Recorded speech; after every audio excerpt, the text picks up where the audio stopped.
আজকের এই ভিডিওটাতে ক্লাস 10-এর সেকেন্ড চ্যাপ্টার ফেবেল নিয়ে আলোচনা করা হবে। একটা ওয়ান শট ভিডিও হবে, আর আমি তোমাদের সাথে চ্যালেঞ্জ করতে পারি যে গোটা ইন্টারনেট ঘেটে ফেলেও এরকম ভিডিও তোমরা পাবে না। আর একটাই ভিডিও হবে যে ভিডিওটা দিয়ে চ্যাপ্টারটা এমনভাবেই আমি বোঝাবো যে সেকেন্ড আর কোনোদিনও তোমাদেরকে বই খুলেও দেখতে হবে না। এটা আমার চ্যালেঞ্জ রইলো। তো চলো দেখে নেওয়া যাক। দেখো, আজকে যে ভিডিওটা নিয়ে আলোচনা করছি সেটা হচ্ছে ফেবেল। ফেবেল মানে কি? ফেবেল মানে হচ্ছে রূপকথা। ফেবেল মানে রূপকথা, ঠিক আছে? এবার ফেবেল ছাড়াও আমরা রূপকথার গল্পের তো আরও অনেকগুলো ইংলিশ শুনি। মেন আমরা যেটা শুনি সেটা হচ্ছে ফোক লোর, তাই তো? ফোক লোর বা যাকে আমরা ফোক টেলও বলি, আমরা এটাও বলে থাকি ফোক টেল। এইটা আমরা শুনতে পাই, কিন্তু এটা ছাড়া আরও একটা জিনিস আছে যেটাকে বলা হয় প্যারাবেল। কি বলে? প্যারাবেল। এটাও আমাদেরকে মাথায় রাখতে হবে। তো দেখো, শিখে নিই যে ফোক লোর, ফোক টেল, ফেবেল আর প্যারাবেল, এদের মধ্যে ডিফারেন্সটা কি। তো দেখো, ফেবেল কি জিনিস? ফেবেল হচ্ছে রূপকথার গল্প, ঠিক আছে? রূপকথার গল্প, কিন্তু এখানে কি হবে, এখানে কোনো অ্যানিমাল অথবা ইনঅ্যানিমেট জিনিস থাকবে, মানে যাদের প্রাণ নেই, ইনঅ্যানিমেট অবজেক্ট, ঠিক আছে? যাদের প্রাণ নেই, এরম জিনিস নিয়ে বলা থাকলে সেটা হয়ে যাবে আমাদের ফেবেল, ঠিক আছে? ফোকলোর বা ফোকটেলে কি হবে? রাজা রানীর গল্প থাকবে, যেখানে মানুষের গল্প থাকবে, হিউম্যানের গল্প থাকবে, হলো। আর প্যারাবেল কি হবে? প্যারাবেলে কোনো ধর্মীয় জিনিসের গল্প থাকবে, ধর্মীয় জিনিসের গল্প থাকবে, সেটাকে বলে প্যারাবেল। সবকটাই রূপকথার গল্প হবে, কিন্তু এখানে কোনো ধার্মিক জিনিসপত্র নিয়ে হবে, এখানে কোনো অ্যানিমাল বা ইনঅ্যানিমেট অবজেক্ট নিয়ে কথা বলা হবে, আর এখানে কোনো হিউম্যান নিয়ে কথা বলা হবে। এখানে একটা মোরাল থাকবে, গল্পের শেষে আমরা কোনো একটা মোরাল পাবো। এখানেও আমরা গল্পের শেষে মোরাল পাবো। এখানে কোনো মোরাল পাবো না। এখানে কি হবে? এখানে আমাদের ওপরে ছেড়ে দেওয়া হবে যে আমরা গল্পটা পড়ে নিজের মতন করে কি বুঝছি সেটা রাখবো, মানে আমাদের ইন্টারপ্রিটেশনের জায়গা থাকবে। তাহলে তোমরা বুঝতে পারলে ফেবেলের ব্যাপারটা, যে ফেবেল কি জিনিস। আর আমরা বাকিগুলোও জানতে পারলাম যে ফোকলোর আর হচ্ছে তোমার ফোকটেল আর প্যারাবেলটা কি জিনিস, ঠিক আছে? আমি এগুলোকে সরিয়ে দিই, তাহলে এবার দেখো আমরা কবিতায় ঢুকে যাবো। তাহলে সেখান থেকে কবিতাটা পুরো তোমাদের কাছে ক্লিয়ার হয়ে যাবে, ঠিক আছে? তো দেখো, এখানে ফেবেল কবিতাটা লিখেছে কে? ফেবেল কবিতাটা লিখেছে আমাদের রালফ ওয়াল্ডো ইমারসন, ঠিক আছে? রালফ ওয়াল্ডো ইমারসনের লেখা সে ফেবেল। এবার এই ফেবেল কবিতাটাতে রালফ ওয়াল্ডো ইমারসন যে লিখেছেন, ওনার জন্ম হচ্ছে 1803 সালে, আর উনি পরলোক গমন করেছেন 1882 সালে। তো এটা আমাদের ইম্পর্টেন্ট, এখান থেকে কোশ্চেন আসবে। যদি কোশ্চেন দেয় শর্ট কোশ্চেন, তোমাদেরকে যদি একটুখানি চাপে ফেলতে চায় মাধ্যমিকে, তাহলে এই কোশ্চেন আসতেই পারে যে ওনার জন্মসাল বলো। তো এটা আমাদের মুখস্থ করে রাখা বা আমাদের জেনে রাখাটা দরকার। নামটা তো আমাদের জানতে হবে, কারণ যে কোনো সময় পোয়েটের নাম দিতে পারে বা অথারের নাম দিতে পারে। কবিতার ক্ষেত্রে পোয়েট আর গল্পের ক্ষেত্রে অথার। তো ইনি কি ছিলেন? ইনি ছিলেন ওয়াজ অ্যান আমেরিকান এসেইস্ট, মানে আমেরিকান এসেইস্ট মানে এসে লেখেন, লেকচারার অ্যান্ড পোয়েট। তো বোঝা গেল ইনি কি কি করেছেন। ওনার ফেমাস পোয়েম যেটার মধ্যে রয়েছে কনকর্ড হিম অ্যান্ড ব্রহ্মা। আচ্ছা, হিম কি জিনিস? এটা নতুন ওয়ার্ড পেলাম, হিম। হিম মানে হচ্ছে স্তোত্র। কি পেলাম? স্তোত্র। আমরা গায়ত্রী মন্ত্র পড়ি, সেটা একটা স্তোত্র, ঠিক আছে? সেরকমই কনকর্ড হিম হচ্ছে ওনার একটা লেখা, আর ব্রহ্মা, এই দুটো ওনার খুব ফেমাস পোয়েম। এবার আমরা এই কবিতাটা সম্পর্কে কিছুটা খোঁজ নেবো, জানতে পারবো যে কবিতাটা কি নিয়ে বলছে। দেখো, কবিতাটা বলছে দ্য পোয়েম ডিসক্রাইবস কনভারসেশন। কি ডেসক্রাইব করছো? একটা কনভারসেশন মানে কথোপকথন between the squirrel and the mountain. কার কার মধ্যে? Squirrel and mountain. আমি একটু আগে ফেবেলের কথা কি বলেছিলাম, যে রূপকথা, কিন্তু ফেবেল কার কথা বলবে? অ্যানিমাল বা ইনঅ্যানিমেট অবজেক্ট, ইনঅ্যানিমেট অবজেক্ট যার প্রাণ নেই, প্রাণহীন বা নির্জীব, অথবা অ্যানিমাল। তাহলে কার কার দিল? স্কুইরেল, অ্যানিমাল, মাউন্টেন, প্রাণহীন বা নির্জীব একটা বস্তু। তাহলে বোঝা গেল, এটা হয়ে গেল আমাদের পোয়েমের মেন ডেসক্রিপশনের বিষয়।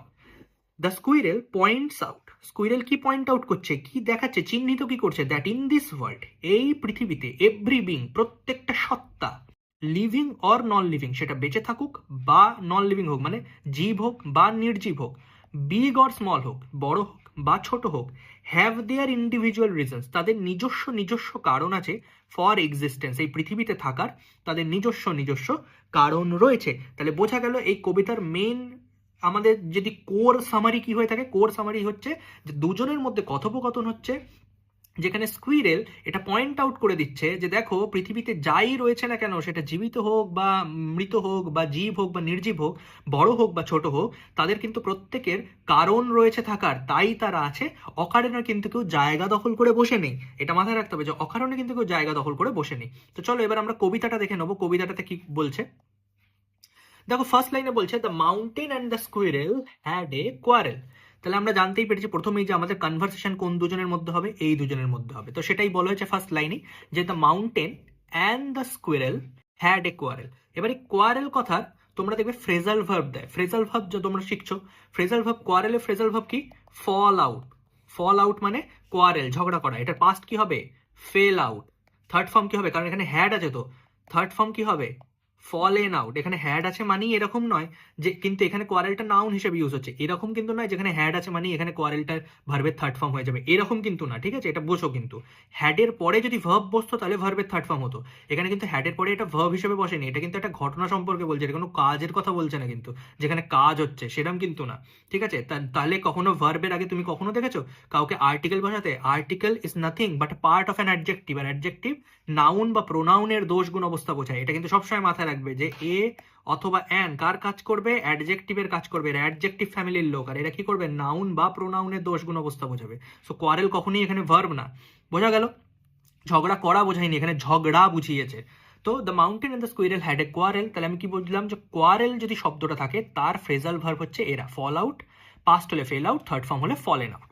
ঠিক আছে, তাহলে মাউন্টেন আর স্কুইরেলের মধ্যে একটা ঝগড়া হচ্ছিল। অ্যান্ড দ্য ফর্মার, ফর্মার মানে আগের, ফর্মার মানে পূর্বের, পূর্বের মানে আগের, তাই তো? আগের কে? আগে হচ্ছে মাউন্টেন। তাহলে and the former called the latter, latter মানে পরের, পরের কে? স্কুইরেল। কার কথা আগে বলা হয়েছে? মাউন্টেন, তাই সে ফর্মার। কার কথা পরে বলা হয়েছে? স্কুইরেল, তাহলে সে হচ্ছে আমাদের লেটার। তাহলে and the former called the latter little prig. Prig, এই যে লিটল প্রিক, এই লিটল প্রিক কথাটা আসলে আমরা বলি না এই পুচকে, এই বেটে, এই খাটো, এই যে আমরা, এই বাবু এদিকে শোন, এই যে আমরা একটু নিজেদেরকে বড় বড় বোদা বোদা দেখানোর চেষ্টা করি, আর তখন যখন অন্য কাউকে একটু এরকম হীনমন্যতায় ভোগানোর জন্য এরকম টাইপের কথা বলি, তখন আমরা এই সব ইউজ করি। সেটাকে ইংলিশ এখানে বলেছে লিটল প্রিক। যে ফর্মার মানে মাউন্টেন স্কুইরেলকে বলছে এই পুচকে, এই এই খাটো, এরম ভাবে ডাকছে আর কি, একটা বেশ খিল্লি করে, এই পুচকে এরম ভাবে ডাকছে। তো বার্ন রিপ্লাইড, এবার স্কুইরেল রিপ্লাই করছে, কি বলছে?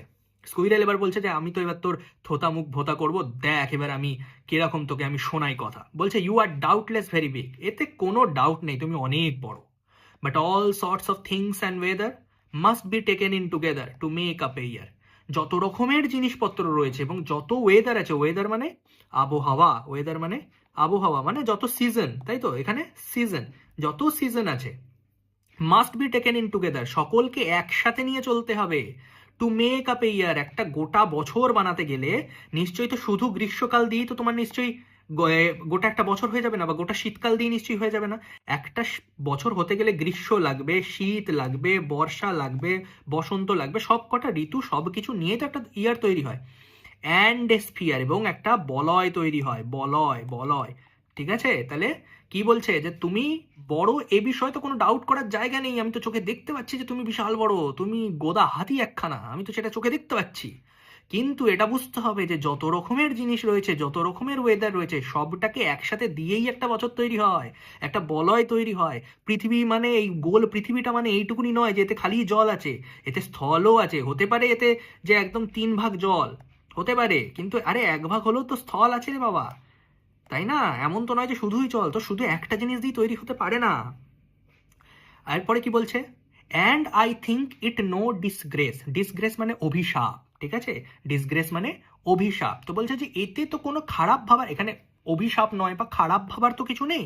টু অকুপাই মাই প্লেস, আমি যে আমার জায়গাটা দখল করে রেখেছি, এর নিয়ে আমার কিন্তু কোনো রকম খারাপ লাগছে না, বা আমি কোনো রকম খারাপভাবে কিছু ভাবছি না। কারণ আমাকে তো এই যে প্রথমেই বলেছে যে জীব, জীব হোক বা নির্জীব হোক, বিগ হোক বা স্মল হোক, প্রত্যেকের ইন্ডিভিজুয়াল রিজন রয়েছে বেঁচে থাকার, এখানে অবশ্যই পৃথিবীতে থাকার তাদের প্রত্যেকের রিজন আছে। তাই ও বলছে যে আমি যে আমার জায়গাটাই দখল করে রেখেছি, আমি তো আমার জায়গাটা দখল করে রেখেছি, আর সেটাতে আমি একদমই কোথাও দেখতে পাচ্ছি না যে কোনো ডিসগ্রেস আছে, কোনো অভিশাপ রয়েছে। If I am not so large as you, আমি যদি তোমার সমান এত বড় না হই, you are not so small as I, তুমি কি আমার, তুমিও তো আমার মতন এত ছোট নও। আমি যদি তোমার মতন এরকম ধেড়ে না হতে পারি, এমনি ধেড়েঙ্গা আমি যদি না হতে পারি, তুমিও কি আমার মতন এইটুকুনি পুচকে হতে পারবে? তুমি চাইলেও আমার মতন হতে পারবে না। তাহলে and not half so spry, spry মানে প্রাণবন্ত, স্প্রাই মানে কি? প্রাণবন্ত মানে যে তিরিং বিড়িং করে লাফাতে পারে, যে লাফাতে পারবে সে হচ্ছে আমাদের স্প্রাই, ঠিক আছে? তো এবার ভালো করে দেখো যে I will not deny you make, I will not deny you make a very pretty squirrel track। তো শেষের দিকে এসে কি বলছে? যে আমি একদমই এটা ডিনাই করছি না যে তুমি আমার জন্য খুব সুন্দর স্কুইরেল ট্র্যাক বানিয়ে দিয়েছো। আচ্ছা, এটা কি বলে? এটাকে বলে কৃতজ্ঞতা জ্ঞান, কৃতজ্ঞতা জ্ঞান বা কৃতজ্ঞতা বোধ যেটা আজকের দিনে মানুষের মধ্যে হারাচ্ছে। দেখো ওর মধ্যে একটা কৃতজ্ঞতা রয়েছে, ওর মধ্যে একটা অ্যাকনলেজমেন্ট করার ক্ষমতা রয়েছে, একটা রিগার্ডস দেওয়ার ক্ষমতা রয়েছে। ও বলছে যে আমি একদমই ডিনাই করি না, অস্বীকার তো করি না। ডিনাই মানে কি? অস্বীকার করা।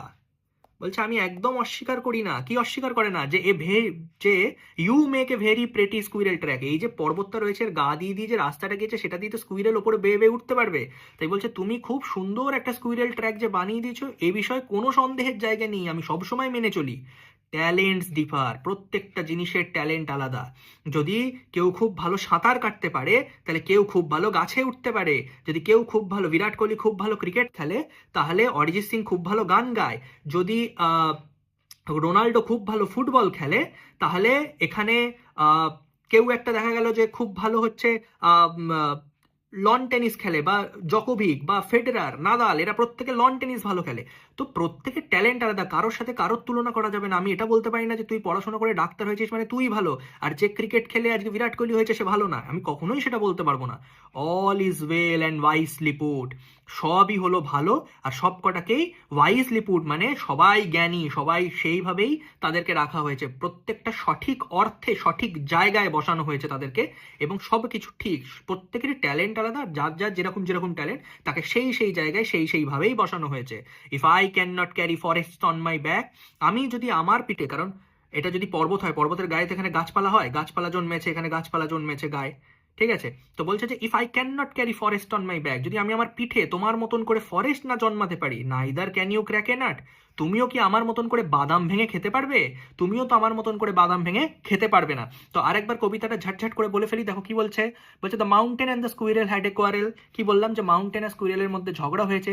কোয়ারেলের আমরা ফ্রেজাল ভার্ব দেখে নিলাম, ফল আউট, যার past fell out, third form fallen out. তারপরে কি দেখলাম, and the former call the latter little prig. Former মানে আমি বললাম আগে যার কথা বলা হয়েছে, ল্যাটার হচ্ছে পরে যার কথা বলা হয়েছে। তো মাউন্টেন ল্যাটার মানে স্কুইরেলকে কি বলছে, এই পুচকে।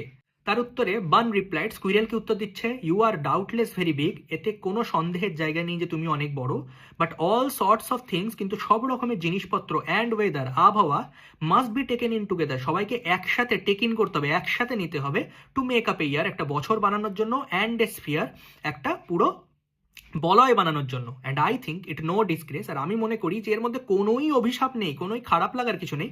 টু অকুপাই মাই প্লেস, আমি যে আমার জায়গা দখল করে রয়েছি এতে আমার খারাপ লাগার এখানে কিছুই নেই। If I am not so large as you, আমি যদি তোমার সমান বড় না হই, you are not so small as I, তুমিও তো আমার মতন ছোট না, আমি তোমার মতন যেমন বড় না তুমিও আমার মতন ছোট না, and not half so spry, তুমি আমার মতন হাফ প্রাণবন্তও না, আমি যতটা লাফাতে পারি সারাদিনে তার হাফটাও তুমি পারবে না। I will not deny you make a very pretty squirrel track, আমি এটা কখনোই ডিনাই করবো না, অস্বীকার করবো না, আমার কৃতজ্ঞতা রয়েছে, কৃতজ্ঞতা বোধ আছে, আমি কখনো ডিনাই করবো না যে তুমি আমার জন্য খুব সুন্দর একটা স্কুইরেল ট্র্যাক বানিয়ে দিয়েছো। ট্যালেন্টস ডিফার, প্রত্যেকের ট্যালেন্ট কিন্তু আলাদা। All is well and wisely put, সব কিছু সঠিকভাবেই তৈরি এবং সঠিক জায়গাতেই তাদেরকে রাখা হয়েছে। If I can not carry forest on my back, যদি আমি আমার পিঠে ফরেস্ট না রাখতে পারি, neither can you crack a nut, তুমি কি একটা বাদাম ভেঙে আমাকে দেখাতে পারবে? পারবে না। দেখো পরের পাতায় এখানে আমাদের মিনিং গুলো দেওয়া রয়েছে। ওই যে প্রিক যে বললাম, যে one who puts on an appearance of being morally correct, ওই যে বোদা বোদা ভাব, ঠিক আছে, সব জানতা গামছাওয়ালার যে ভাবটা যে করে সে এই কথাটা বলে, ঠিক আছে, প্রিক, লিটল প্রিক। বানকে এখানে স্কুইরেল বলেই দিলাম, আর স্প্রাই হচ্ছে full of life and energy, যেটা আমি বললাম প্রাণবন্ত। বোঝা গেল? আশা করছি আমার এই ভিডিওটা থেকে তোমাদের এই কবিতার পুরো যত ডাউট ছিল সেগুলো ক্লিয়ার হয়ে গেছে। তোমরা যদি এই চ্যাপ্টারের কোয়েশ্চেন অ্যান্সার চাও, ফার্দার আরও তোমরা ডিটেলে লাইন বাই লাইন যদি বেঙ্গলি চাও, সেটার জন্য তোমরা কমেন্টে আমাকে লিখে পাঠাতে পারো। আমি অবশ্যই তোমাদেরকে এর পিডিএফ দিয়ে দেবো, যে পিডিএফ আমার কাছে অলরেডি তৈরি করা রয়েছে, সেই পিডিএফ আমি তোমাদেরকে প্রোভাইড করে দেবো। তার জন্য কোনো টাকা লাগে না, পড়াশোনা করার জন্য কোনোদিনই কোনো টাকা লাগে না। যদি আমার এই ভিডিওটা ভালো লেগে থাকে এবং তোমার মনে হয় যে এই ভিডিওটা শেয়ার করলে তোমার কিছু বন্ধুদেরও হেল্প হবে, তাদেরকেও শেয়ার করো। আশা করছি আমার এই ভিডিওগুলো ভালো লাগছে। যদি ভালো লেগে থাকে অবশ্যই লাইক করো, শেয়ার করো, আর সাবস্ক্রাইব করে দিও আমার এই চ্যানেলটাকে।